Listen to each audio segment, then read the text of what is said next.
Israel plans to expand its war by capturing the whole of Gaza City, marking a major escalation. The stated aim is to disarm Hamas, rescue the hostages, and establish Israeli security control across Gaza. But critics, including its own army chief, warn that this could put the captives' lives at greater risk, deepen the humanitarian crisis, and drag the country of Israel into a long occupation.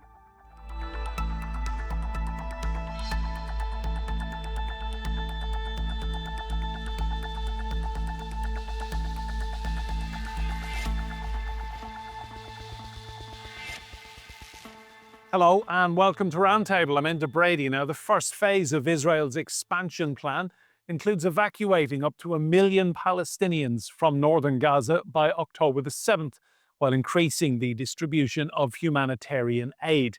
But with protests at home, pressure from allies abroad, and hostages still in danger, is this just a path to greater instability for Israel and the Palestinian people? Israel is pressing ahead with a new phase of its war in Gaza, a plan to capture Gaza City, dismantle Hamas's last strongholds, and establish long-term Israeli security control over the territory. The operation aims to complete major evacuations from northern Gaza by early October. The Israeli government says it will also open safe corridors for civilians and boost humanitarian aid deliveries. The war can end tomorrow if Gaza, or rather if Hamas, lays down its arms and releases all the remaining hostages. Gaza will be demilitarized. Israel will have overriding security responsibility. A security zone will be established on Gaza's border with Israel to prevent future terrorist incursions. A civilian administration will be established in Gaza that will seek to live in peace with Israel. For those in Gaza, the escalation brings more uncertainty and hardship. Many have been forced to flee repeatedly inside the enclave. It seems like Netanyahu will not stop this war on Gaza until we are displaced. But despite the extermination happening to us in the extreme anguish, as a citizen I was displaced 8 times, with God's will we will remain steadfast and resistant on our land, and we will not migrate. International reaction has been swift. Several governments have already warned Israel. We condemn the government of Israel's decision to further expand its military operations in Gaza. This plan risks violating international humanitarian law. We call on Israel to urgently reverse this decision and not to implement it. But supporters argue the operation is necessary to secure Israel's borders and prevent future attacks. Critics fear it could trap Israel in a long occupation while deepening Gaza's suffering. With the 1st October deadline looming, will this plan bring peace or more conflict? Well, let's meet our guests. I'm delighted to say here with me in the studio we have James Smith. James is an emergency doctor. He's also a lecturer in humanitarian policy at UCL London, and he has spent time working as a doctor in Gaza. Joining us from New York City, we have Rami Khouri. Rami is a distinguished fellow at the American University of Beirut. And in London, Yossi Mekelberg, senior consulting fellow in the Middle East and North Africa program at Chatham House. You're all very welcome to this roundtable. Rami, to you first. The whole world is screaming at Netanyahu to stop, and yet he is determined to push on. Why is he doing this? I think he's doing it because he is the epitome today of the representation of what the whole Zionist project and the modern state of Israel has done in the last century, which is to establish a Jewish state on a land that was 93% Arab Palestinian, including my family in Nazareth. And this state has been dominant in the Middle East through military support of Western imperial powers. And they have expanded, they've killed, they've subjugated, they've occupied, they've mutilated, they've amputated limbs. They've done everything with their superior power, but they've never done the thing that will bring them security, which is to sit and work out an agreement with the Palestinians on mutual, equal, simultaneous rights for Israel and Palestine. Statehood, confederation, whatever they want to do, they can do it. So all he has been able to do all these years is continue the expansion of the settlements, attack Palestinians, subjugate them, starve them to death now. And he and the state of Israel do not have a strategic plan or policy principles to deal with the challenge that has faced Zionism for the last century, which is how do you establish a secure, responsible Jewish state, as they call it, in a land that is predominantly Palestinian. And by the way, the Palestinians today, in all the historic land of Palestine, West Bank, Gaza, Jerusalem, and Israel itself, there are slightly more Arabs than Jewish Israelis now, which is kind of ironic. But that's the main reason. They don't know what to do other than military might. And military might in this situation has only generated, for the last 100 years, has generated more resistance. It's a dilemma that they have to resolve. Thanks, Rami. Let's bring Yossi in. Yossi, I've seen a phrase this week, a forever war in Gaza. Is that what Israel wants? Is that the agenda Netanyahu's trying to push here? I think this is what Netanyahu wants, and I don't think that's what Israel wants, because opinion poll after opinion poll, what we see that Israel want the end of the war. They want to see their hostages back. People are tired of the war. This is 22 months. Obviously, their suffering is not comparable to what Palestinians are going through in the last 22 months. And actually, what we see in this government is a combination of the Zionist idea of a Jewish state, of Judaism, on everything that many of us believed for many years. And it has to do with Netanyahu. It has to do with him holding to power in order to stay also potentially out of jail in his corruption trial. Is ready to cave in to everything that the right wing in Israel demands of him. And the result of it is this tragedy that we see unfolding in front of us. And yes, we're entering into this kind of never-ending war. It also because the United States allows it to go for so long. We see some changes within the rest of the international community, but it's minor and incremental and not going to bring an end to the war. But I think what we need to approach is the Israeli people and the Israeli society, and probably what might, if the United States is not going to stop it, I hope that organically from within Israel, people will start understanding that this is not going to secure Israel. This is just more and more leading Israel into become a pariah state, and not while Israel always flourished when it's part of the international community. Thank you, Yossi. James, to you, talk to me about the civilian impact of what Netanyahu is now planning to do. Well, the first thing to say is that the situation in Gaza right now, the conditions are beyond horrific. I mean, for most of us, it defies comprehension. The level of destruction, the intensity of ongoing violence. I think there is still a certain misperception amongst a significant proportion of the public that the violence has diminished, that the intensity of strikes and so on have diminished. Every single day, colleagues in Gaza are telling me that tens and hundreds of Palestinians are being killed and injured in and around these so-called aid sites predominantly. Netanyahu's proposed plan to militarily occupy Gaza City would be nothing short of a catastrophe on top of a catastrophe. A substantial proportion of the Palestinian population are still in Gaza City. There is still some degree of a functional healthcare system within Gaza City, quite a number of specialist facilities, many of which have been damaged or at some point destroyed, but there is still some health system functionality. An on-the-ground military occupation of Gaza City, it's just incomprehensible that this is even being tabled as a possibility. The one thing I would say, though, is that we have to bear in mind that the entirety of Gaza is already under Israeli military occupation. Almost 90% of the territory that is the Gaza Strip is either under direct Israeli military occupation already or subject to these forced evacuation orders in which Israel gives itself a sort of a carte blanche to enact whatever violence it likes. So there's only about 14% of Gaza that is not already subject to those conditions of occupation or forced displacement. And in terms of medical staff on the ground, many of the international agencies, because of the danger, have pulled out.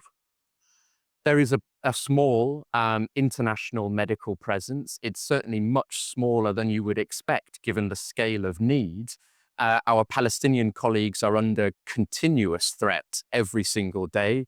1,600 Palestinian healthcare workers have been killed by the Israeli military. The highest number of UN workers killed by the Israeli military in any conflict in the 79-year history of the United Nations.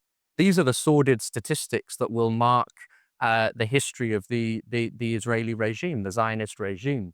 The conditions for international NGOs are extremely difficult, much as they are for Palestinian ministries and Palestinian NGOs.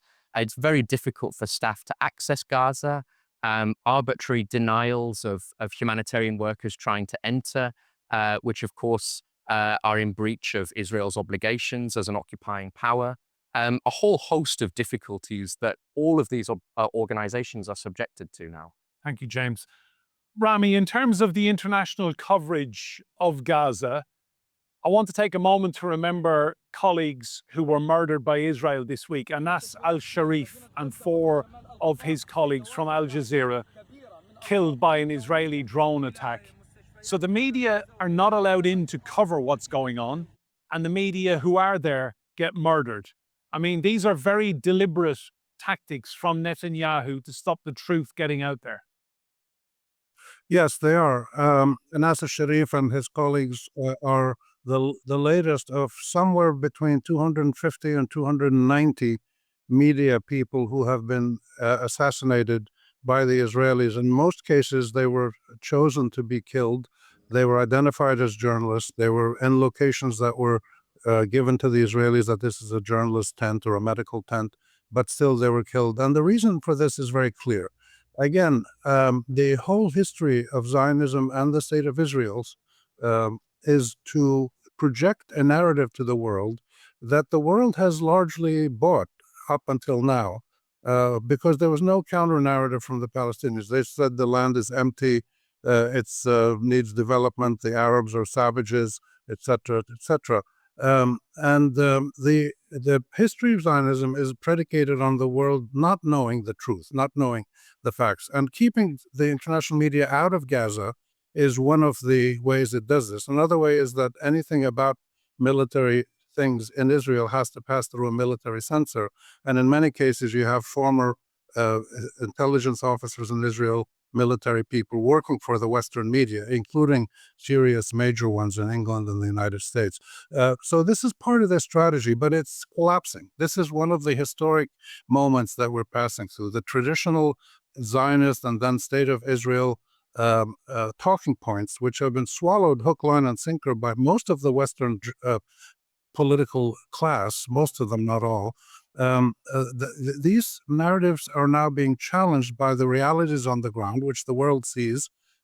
Widely, it's called apartheid and then genocide. And more reports are coming out from credible, independent Israeli, Arab, and international groups saying this. And what's happening with social media is the key, which has totally shattered the Israeli control of the global media or influence of the global media. And that's why people are now talking about it more. And there's something remarkable going on, which I've experienced in the US in the last 3-4 weeks, which is mainstream media, channels, newspapers, mainstream ones, which were heavily pro-Israeli for years and years, are now putting on Palestinian voices. They're challenging the Israeli talking points that are presented by pro-Israel people in the US, whether they're journalists or civil society or officials, doesn't matter.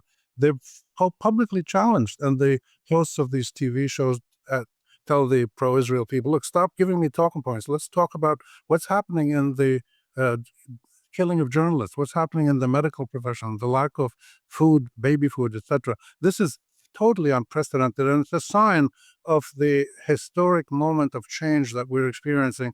But it's slow change. It takes place an event at a time. It's very similar to what happened with apartheid South Africa and Rhodesia, which is the change happened starting with civil society activists, and then it moved on, and the media, and then politicians. And this is where Israel is now. Thanks, Rami. Yossi, I want to talk about the hostages. It is imperative that the hostages are returned to their families. It's interesting to note that the Israeli military has only freed, I think it's 8 hostages. The majority of the hostages who've been freed, it has come through diplomacy and the interventions of people like Donald Trump. Let me just say, I think we're hearing a lot about lumping together all the history of Israel, even the Zionist movement together. And I think, having a reductionist approach to all of it, you don't lump together all the Palestinian national movement or Hamas with the Fatah, and all of them the same also with Israel and the Zionist movement. There are many strands. I think this is the worst of what we see of Israel and the Zionist movement, or the outcome of it. But I think there are other forces in Israel that also wanted peace and tried to achieve peace in the past.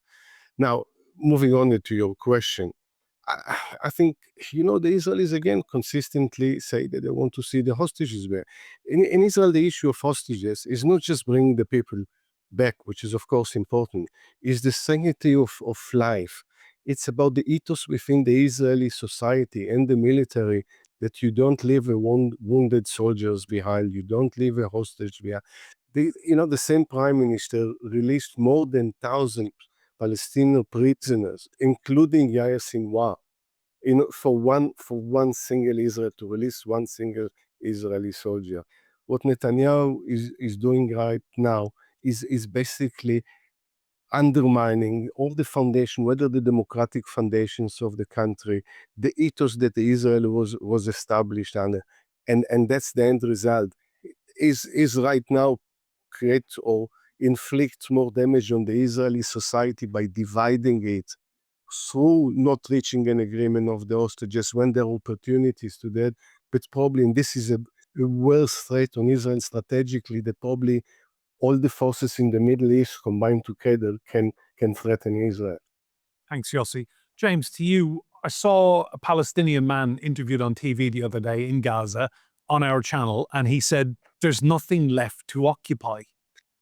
I mean, when you see the pictures of Gaza as it was, and Gaza city of what's left of it now, these images are absolutely shocking. Absolutely. We are talking about a state of total destruction. The Israeli military has even brought in, heavy machinery to destroy residential buildings, places that were once vibrant neighborhoods, schools, mosques, hospitals, that have been in some cases literally flattened to the ground. What is left to occupy, of course, is the land. And this is again, it comes back to the essence of the question of, what exactly is going on here. It is about displacing the Palestinian people from the land. It's not about occupying residential neighborhoods that the Palestinians can return to. The aim is to ethnically cleanse the Palestinian people towards the south. And then, of course, Israel, with its supporters in the US administration, have plans to ethnically cleanse the Palestinian people from Palestine altogether. That's not a secret. That has been openly and publicly declared by some of the most senior politicians in both the Israeli government and amongst its allies. So you think this phrase, a greater Israel, this is what's really at play here? Look, Benjamin Netanyahu, to my recollection, resigned from the government, the Israeli government, back in 2005, when the Israeli settlers were forced to leave Gaza. He objected to that move. Now, of course, that move was intended as a politically strategic move for the Israeli government at the time. They wanted to stifle Palestinian political aspirations. But Netanyahu has always been very clear, and he's not the only one who have been clear about their aspirations with respect to what is left of what once was Palestine. Thank you, James. Rami, to you, just come in on that, what James said, that this is all about wiping the Palestinian people off the face of Gaza. Well, that's correct. And it's been that way, again, since 1915, 1920. They've worked on this successfully. They've achieved their Jewish state, which they wanted, against great international objection and Palestinian resistance. But they were successful because they had the support, military and political, of the diplomatic, of the greatest Western powers, which was Great Britain back then, 70, 100 years ago, and the United States today. Their policies in Gaza are designed to push the Palestinians out by making life first miserable, then unfeasible, that you can't live anymore. There's no water, food, medicine, shelter, whatever. But it hasn't happened. I think what's ironic and tragic is that the Israelis, for people, Jewish people that have been so badly persecuted by Christian, European and Russian racists and anti-Semites for hundreds and hundreds of years, don't understand that when somebody is subjugated, that person resists and fights back, as the Jewish people did. But this is their plan. You go back to the early Zionists from 1905, 1910. It's written in their diaries and their letters and their books. They downplay it. How do we deal with the Arabs who were there? And we thought it was an empty land, which is what the propaganda was. And they're trying to do this in different ways. They're also expanding slightly into Lebanon, into southern Syria. So this is Zionism's problem. It has never been defined geographically, demographically, ideologically. If the Jewish people want a safe place to live as Jews, it's on offer. It's been on offer since 2002, the Arab Peace Plan, which 58 Islamic states around the world supported. They've been offered peace. The Arabs, the Palestinians have recognized Israel. Hamas 13 times has presented offers to coexist peacefully with the state of Israel if it applies UN resolutions, which essentially means going back to somewhere near the 1967 borders with major adjustments to account for the gigantic Israeli settlements along the borders. So these have to all be negotiated. But the idea of peaceful coexistence between a Jewish majority Israeli state and the Palestinian self-determinant state, that possibility is still on the table.